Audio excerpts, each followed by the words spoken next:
Hello friends, ಎಲ್ಲರೂ ಹೇಗಿದ್ದೀರಾ? ನಾನು ಕೂಡ ತುಂಬ ಚೆನ್ನಾಗಿದ್ದೀನಿ. ನೀವೆಲ್ಲರೂ ತುಂಬ ಚೆನ್ನಾಗಿದ್ದೀರಾ ಅಂತ ಇವತ್ತಿನ ವಿಡಿಯೋ ಸ್ಟಾರ್ಟ್ ಮಾಡೋಣ. ಅದಕ್ಕಿಂತ ಮುಂಚೆ ಯಾರ್ಯಾರು ವಿಡಿಯೋ ನೋಡ್ತಾ ಇದ್ರೋ ಪ್ಲೀಸ್ ಒಂದು ಲೈಕ್ ಮಾಡ್ಕೊಳ್ಳಿ, ಹಾಗೆ ಹೊಸಬ್ರಾಗಿದ್ದರೆ ಸಬ್ಸ್ಕ್ರೈಬ್ ಮಾಡ್ಕೊಳ್ಳಿ ಅಂತ ಹೇಳ್ತಾ ಇವತ್ತಿನ ದಿನ ಬಂದು ಅಮ್ಮನ ಮನೆಯಲ್ಲಿ ಸೆಕೆಂಡ್ ಡೇ ಆಗಿದೆ. ಹಾಗೆಯೇ ಬೆಳಗ್ಗೆನೇ ಎದ್ದ ತಕ್ಷಣ ನನ್ನ ಮಗ ಇದು ಬೆಕ್ಕನ್ನು ಹಿಡ್ಕೊಂಡು ಆಟಾಡ್ತಾ ಇದ್ದ. ಅವನಿಗಂತೂ ಈ ಥರ ಪ್ರಾಣಿಗಳು ಮತ್ತು ಅದೆಲ್ಲ ಅಂದರೆ ಸಿಕ್ಕಾಪಟ್ಟೆ ಇಷ್ಟ. ಅದರಲ್ಲಿ ನನ್ನ ಮಗಳಿಗೆ ಇದ್ದಿದ್ದು ಇಷ್ಟ. ಈಗ ಎಲ್ಲ ಆಟಾಡಿಕೊಂಡು ಎಲ್ಲ ಮಾಡೋಷ್ಟರಲ್ಲಿ ನಾನು ಕೂಡ ಸ್ವಲ್ಪ ಲೇಟಾಗಿ ಎದ್ದೆ. ಪ್ರತಿದಿನ 5 ಗಂಟೆಗೆ ಎದ್ದೇಳ್ತಾನೆ ಇದ್ರೂ 5 ಗಂಟೆಗೆ ನಾರ್ಮಲಾಗಿ ಇವತ್ತು ಎಚ್ಚರಿಕೆ ಆಯಿತು. ಆದ್ರೂ ಪರವಾಗಿಲ್ಲ ಅಂದ್ಬಿಟ್ಟು ಇನ್ನು ಸ್ವಲ್ಪ ಹೊತ್ತು ಮಲ್ಕೊಂಡಿದ್ದಾಯಿತು. ಸರಿ, ಎಲ್ಲ ಮಲ್ಕೊಂಡು ಲೇಟಾಗೆ ಎದ್ದು ಸ್ವಲ್ಪ ಫ್ರೆಶ್ ಅಪ್ ಎಲ್ಲ ಆಗೋಷ್ಟರಲ್ಲಿ ಅಮ್ಮ ಈ ಕಡೆ ತಿಂಡಿ ಕೂಡ ಮಾಡಿದರು. ಅಮ್ಮನ ಕೈಯಲ್ಲಂತೂ ನಮಗಂತೂ ಫೇವ್ರೇಟ್ ಅಂದರೆ ಉಪ್ಪಿಟ್ಟು, ಇಲ್ಲಾಂದರೆ ಅವಲಕ್ಕಿ ಉಪ್ಪಿಟ್ಟು ಸಿಕ್ಕಾಪಟ್ಟೆ ಇಷ್ಟ ನಮಗೆ. ಅದೇನೋ ಗೊತ್ತಿಲ್ಲ, ನಾನು ನನ್ನ ತಂಗಿ ಈ ಥರ ಯಾವಾಗನ ಹೋದರೆ ಮನೆಗೆ ಹೋದರೆ ಕೆಲವರೆಲ್ಲ ತುಂಬ ಡಿಫ್ರೆಂಟಾಗಿರೋ ತಿಂಡಿ ಕೇಳಿದ್ರೆ ನಮಗೆ ಉಪ್ಪಿಟ್ಟು ಇಲ್ಲಾಂದರೆ ಅವಲಕ್ಕಿ ಇದನ್ನೇ ಜಾಸ್ತಿ ಕೇಳೋದು. ಅಷ್ಟು ಇಷ್ಟ ಅಮ್ಮನ ಕೈಲಿ. ಪ್ರತಿ ಸಲಿನೂ ಅಷ್ಟೇ. ಈಗ ತಿಂಡಿ ಎಲ್ಲ ತಿಂದ್ಕೊಂಡು ಬ್ಲ್ಯಾಕ್ ಟೀ ಮಾಡಿದ್ರು, ಅದನ್ನೆಲ್ಲ ಕುಡ್ಕೊಂಡು ನಂತರ ನಾನು ಕೂಡ ಫ್ರೆಶ್ ಅಪ್ ಆಗಿದ್ನಲ್ಲ, ಸರಿ ಐಬ್ರೋ ಮಾಡಿಸ್ಕೊಳ್ಳೋಣ. ಇವತ್ತೊಂದು ಹೊರಗಡೆ ಹೋಗೋವಂಥ ಪ್ಲ್ಯಾನ್ ಸಡನ್ನಾಗಿ ಆಯಿತು. ಏನು ಅಂತ ಮುಂದೆ ಹೇಳ್ತೀನಿ. ಹಾಗೆಯೇ ಮಕ್ಕಳು ಈ ಥರ ಕಲ್ಲಾಟ ಎಲ್ಲ ಆಡ್ತಾಯಿದ್ರು. ಇದ್ರ ಕಲ್ಲು ಆಟನೇ ಮರ್ತೋಗ್ಬಿಟ್ಟಿದೆ. ನಿಮ್ಗೆ ಯಾರಿಗಾನ ನೆನಪಿದ್ರೆ ದಯವಿಟ್ಟು ಕಮೆಂಟ್ ಮಾಡಿ. ಇದನ್ನೆಲ್ಲ ನಾವು ಚಿಕ್ಕ ವಯಸ್ಸಲ್ಲಿ ಎಷ್ಟು ಸಲ ಆಡ್ತಾಯಿದ್ವಿ. ಎಲ್ಲನ ಕಲ್ಲುಗಳು ಮನೆ ಕಟ್ತಾಯಿದ್ರೆ ಕಲ್ಲುಗಳು ಹಾಕಿದರೆ ಓಡೋಗ್ಬಿಟ್ಟು ಒಂದು 5 ಕಲ್ಲು ಎತ್ಕೊಂಡು ಬಂದು ಈ ಆಟ ಎಲ್ಲ ಆಡ್ತಾ ಇದ್ದಿದ್ದೆ. ಈ ಕೈಗೆ ಎತ್ಕೋತಿಯಲ್ಲ, ಈ ಕೈಗೆ ಎತ್ಕೊಂಡು ಬಿಡ ಕಲ್ಲನ್ನ. ಅದೇ ಎಸಿ ಮೇಲೆ ಕಲ್ಲ ಫಸ್ಟ್ ಇಕ್ಬೇಕು. ಒಂದ್ ಎತ್ಕೊಂಡ 5 ಮುಗಿಸಿಗಳು ನೋಡಿ ಇದು ಅಲ್ಲ ಅಲ್ಲಡಕ್ಕ ಎಲ್ಲ ಒಂದೇ ಕೈ ಬಿಡ್ಬೇಕಾ? ಸುಮ್ಮನೆ ಇಲ್ಲೋ ನೀವೆಲ್ಲ ಹೋಗೋದಕ್ಕೆ ಹಿಂಗಾಗೋದು. ಬಂದು ಕುತ್ಕೊಳ್ಳಿ ಸುಮ್ಮನೆ. ಮುಗಿಸಿ ಈ ಬಾಳೆ ಏನು ಇಷ್ಟು ಒಂದೇ ಸತಿ ಹಾಕೋಬೇಕು ಕೈ ಇಲ್ಲ, ಒಂದನ್ನ ಹಾಕೋ. ಎಲ್ಲ ಎತ್ಕೊಳ್ಬೇಕು.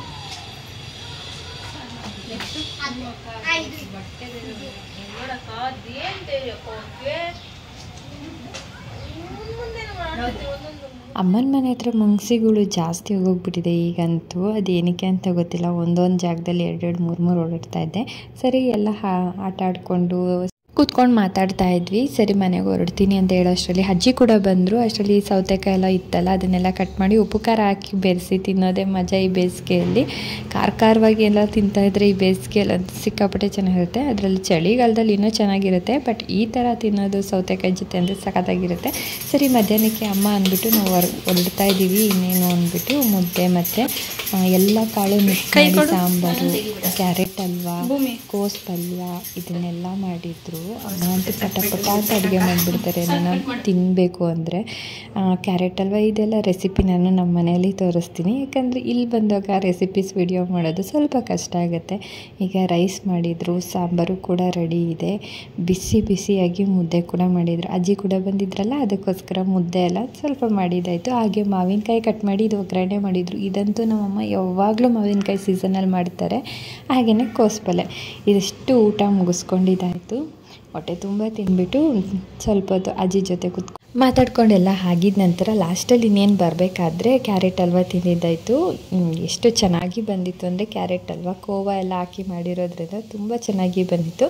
ಸರಿ, ಇದನ್ನೆಲ್ಲ ತಿಂದ್ಕೊಂಡು ನಾನು ಕೂಡ ಸ್ವಲ್ಪ ಹೊತ್ತೆಲ್ಲ ಕೂತ್ಕೊಂಡು ಮಾತಾಡಿ ಆನಂತರ ರೆಡಿ ಆದ್ವಿ. ಎಲ್ಲಿಗೆ ಏನು ಅಂತ ಹೇಳ್ತೀನಿ. ಈ ವಿಡಿಯೋ ನೆಕ್ಸ್ಟ್ ಡೇ ಕಂಟಿನ್ಯೂ ಆಗುತ್ತೆ, ಹಾಗೆ ವೆಯ್ಟ್ ಮಾಡ್ತಾಯಿರ್ರಿ. Okay friends, good morning. ಎಲ್ಲರೂ ಹೇಗಿದ್ದೀರಾ? ಇವತ್ತಿನ ದಿನ ಬಂದು ನಮ್ಮ ಮನೇಲಿ ನಾವು ಬಂದಿದ್ದಾಯಿತು. ನಾನು ನೆನ್ನೆ ಬರಬೇಕಾದ್ರೆ ವಿಡಿಯೋ ಏನೂ ಮಾಡ್ಲಿಕ್ಕೆ ಹೋಗಿಲ್ಲ. ಹಾಗೇನೆ ನಾವು ಮಾತಾಡ್ಕೊಂಡು ಬಂದುಬಿಟ್ವಿ. ಸರಿ, ಬಂದು ಇನ್ನೇನು ನೈಟ್ ಆಗೋಗ್ಬಿಟ್ಟಿತ್ತು. ಸರಿ, ಮಲ್ಕೊಂಡಿದ್ದಾಯಿತು. ಇನ್ನು ಬೆಳಗ್ಗೆನೇ ಎದ್ದು ಇವತ್ತಿನ ದಿನ ಬಂದು ಗುರುವಾರ ಆಗಿದೆ. ಗುರುವಾರ ಅಂದರೆ ಎಲ್ಲ ಕೆಲಸ ಮುಗಿಸ್ಕೊಂಡಿದ್ದಾಯಿತು. ಇವಾಗ ಬಾಗಿಲಿಗೆ ಅರಿಶಿನ ಕುಂಕುಮ ಎಲ್ಲ ಇಟ್ಟು ಆನಂತರ ನಿಮಗೆ ಸಿಗ್ತೀನಿ.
ರಂಗೋಲಿ ಎಲ್ಲ ಹಾಕಿದ ನಂತರ ನಾನು ತಿಂಡಿಗೆ ಅಂದ್ಬಿಟ್ಟು ಉಪ್ಪಿಟ್ಟು ಮಾಡ್ಕೊಳ್ತಾ ಇದ್ದೆ. ಇವತ್ತೇನಪ್ಪ ಉಪ್ಪಿಟ್ಟಲ್ಲಿ ಸ್ಪೆಷಲ್ಲು ಅಂದರೆ ಮಾವಿನಕಾಯಿ ಹಾಕ್ಬಿಟ್ಟು ಉಪ್ಪಿಟ್ಟು ಮಾಡ್ತಾಯಿದ್ದೀನಿ.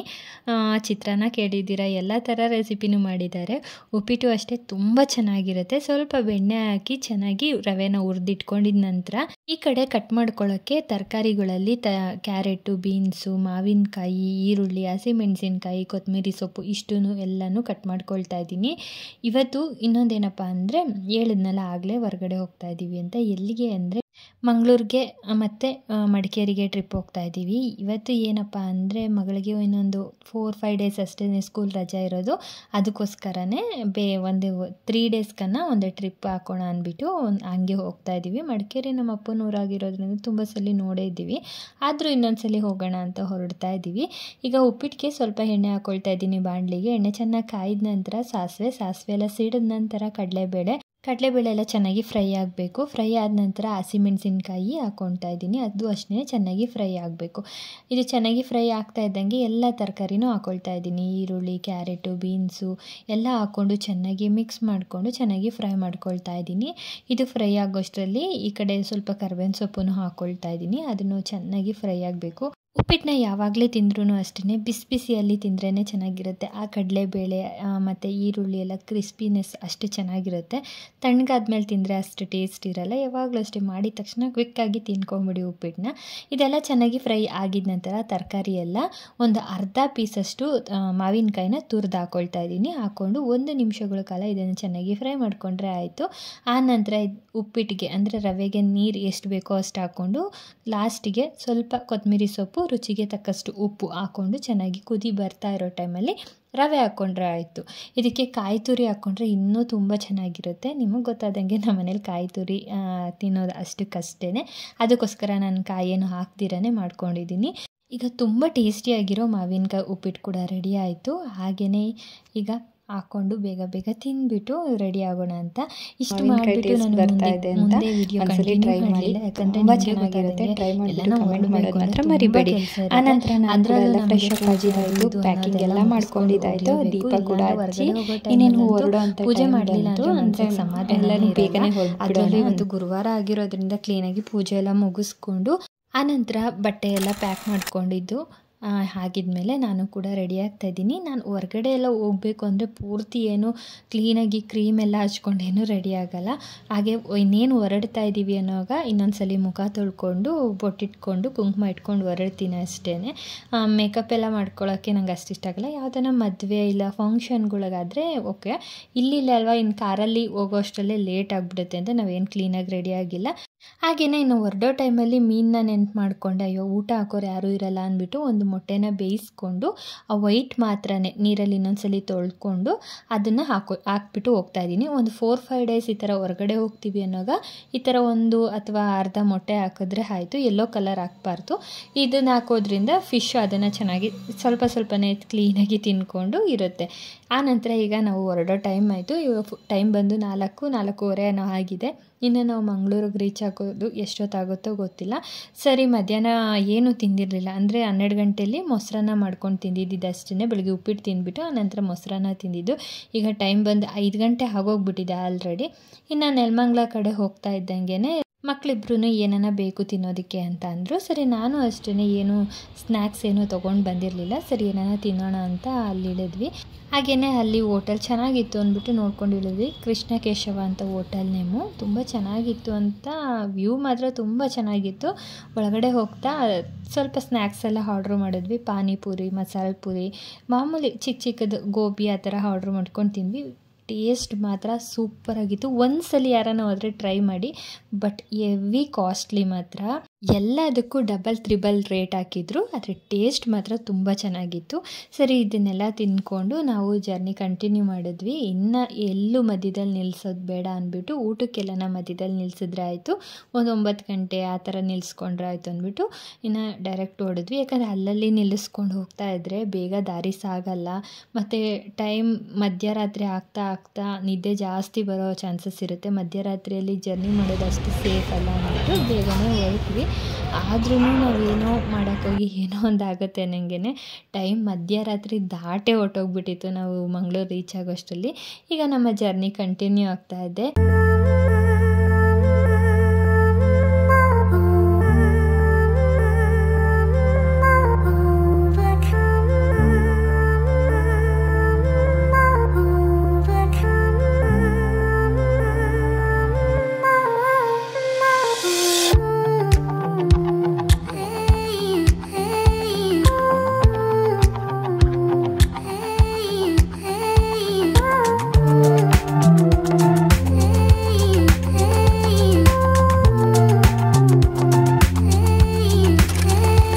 ಈಗ ಟೈಮ್ ಬಂದು 8:49 ಆಗಿದೆ. ಇನ್ನೇನು 9 ಗಂಟೆಗೆ ಹತ್ತಿರ ಇದೆ. ಈಗ ನಾವು ಬ್ಯಾಗ್ ಬಿಟ್ಟು ಸಕಲೇಶ್ವರ ಅನ್ನೋದು ಇಲ್ಲಿ ಊಟಕ್ಕೆ ನಿಲ್ಲಿಸ್ಕೊಂಡ್ವಿ. ಯಾಕಂದರೆ ಇನ್ನು ಸಕಲೇಶ್ವರ ಘಾಟ್ ಸೆಕ್ಷನ್ ಏನಾರ ಬಂದುಬಿಟ್ರೆ ಇನ್ನು ಹೋಟೆಲ್ ಎಲ್ಲೂ ಸಿಗೋಲ್ಲ ಅಂದ್ಬಿಟ್ಟು ಇಲ್ಲೇ ಊಟಕ್ಕೆ ನಿಲ್ಲಿಸ್ಕೊಂಡು ಇನ್ನು ಬಿರಿಯಾನಿ ಆರ್ಡ್ರ್ ಮಾಡ್ಕೊಂಡ್ವಿ. ಬಿರಿಯಾನಿ ಆರ್ಡ್ರ್ ಮಾಡಿ ತಿಂದು ಆನಂತರ ಜರ್ನಿ ಕಂಟಿನ್ಯೂ ಮಾಡಿದ್ವಿ. ಘಾಟ್ ಸೆಕ್ಷನ್ ಮಾತ್ರ ಫಸ್ಟ್ ಒಂದ್ಸಲ ನಾವು ಇದೇ ಥರ ಹೋಗಿದ್ವಿ. ಅಂದರೆ ಸುಮಾರು ವರ್ಷಗಳೇ ಆಗಿತ್ತು. ಆವಾಗ ಹೋದಾಗ ಹುಡುಗರು ಇನ್ನೂ ತುಂಬ ಚಿಕ್ಕ ಮಕ್ಕಳು.